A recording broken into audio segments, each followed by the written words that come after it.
You've got to put yourself through the early disciplines. But now here's what's exciting about the disciplines. One of my key phrases for the whole day: disciplines work miracles. Disciplines work miracles. And here's the first piece that works miracles. Number one, do what you can. Do not let neglect grab you by the throat. Don't let neglect stall you on your path toward prosperity and health, being able to become powerful, influential, rich beyond wildest imagination. Don't neglect what you can do. If you can read, read. If you can change, change. If you can grow, grow. If you can take one step, take one step. Do not neglect to do whatever you can do at the moment. Of course, you can't run a multi-billion-dollar business today. Mark couldn't either 10 years ago. Mark couldn't either 5 years ago.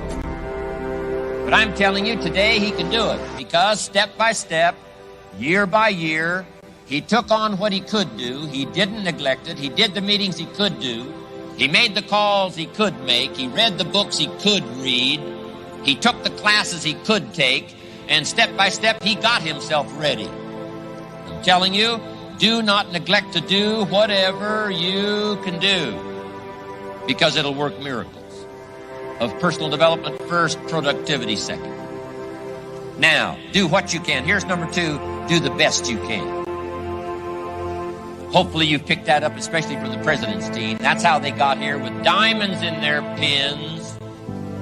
They not only did what they could, they did the best they could.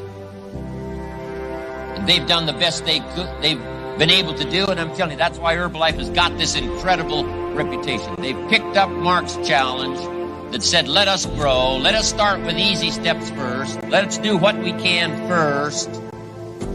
If it's a foggy night and you can only see 100 feet, how can you see another 100 feet? Answer, walk the first 100 feet. Walk as far as you can see, and then you can see some more. And walk as far as you can see, and then you can see some more. So what you've picked up here, just do it as far as you can see it. And I promise you, if you'll execute as far as you can see it, you'll be able to see more. Do that, then you can see more. And finally, get in tune of doing the best you can. And you'll have the activity that'll develop the disciplines that will set this sail so that you can say, it doesn't matter how the wind blows. I'm prepared. Discipline is the root of all good qualities. But you have to absolutely apply it to things outside of just waking up early. It's everything. It's working out every day, making yourself stronger and faster and more flexible and healthier. Discipline is eating the right foods to fuel your system.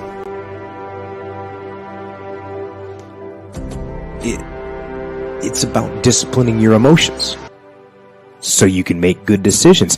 It's about having the discipline to control your ego so your ego doesn't get out of hand and control you.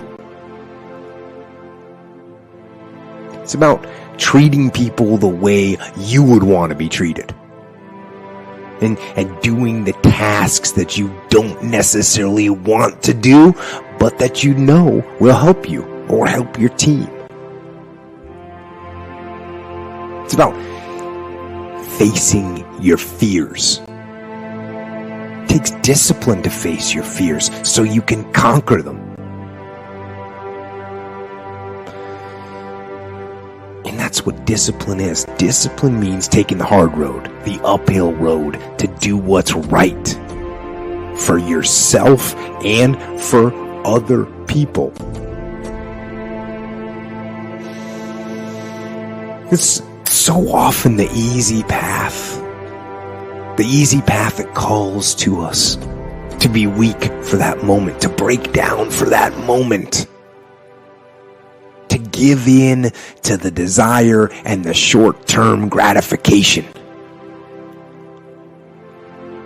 But the discipline will not allow that. The discipline calls for strength and fortitude and will. It won't accept weakness. It won't tolerate another breakdown. The discipline can seem like it's your worst enemy. But the reality is, discipline is your best friend. It will take care of you like nothing else can. And it'll put you on that path. The path to strength and health and intelligence and happiness. And most importantly, it'll put you on that path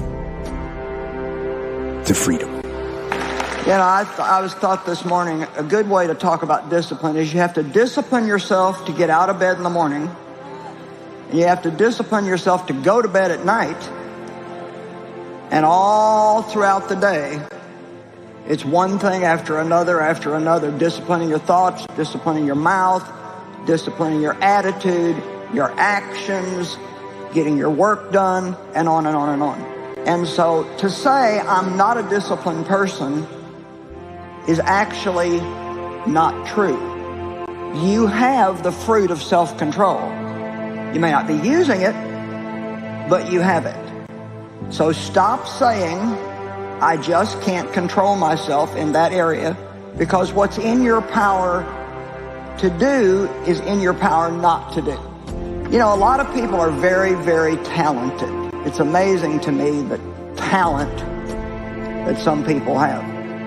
But it's also kind of a known fact, not with everybody, of course, but some people that are very talented are also very undisciplined.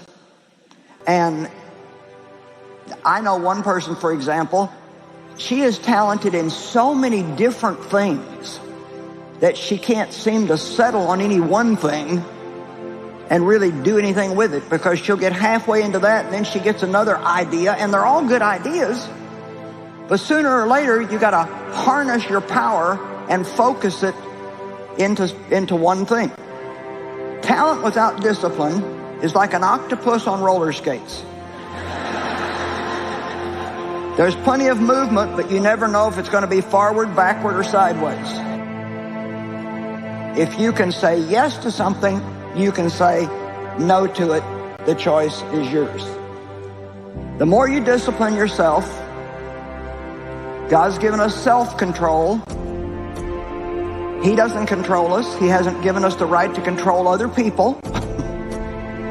He wants us to control ourselves.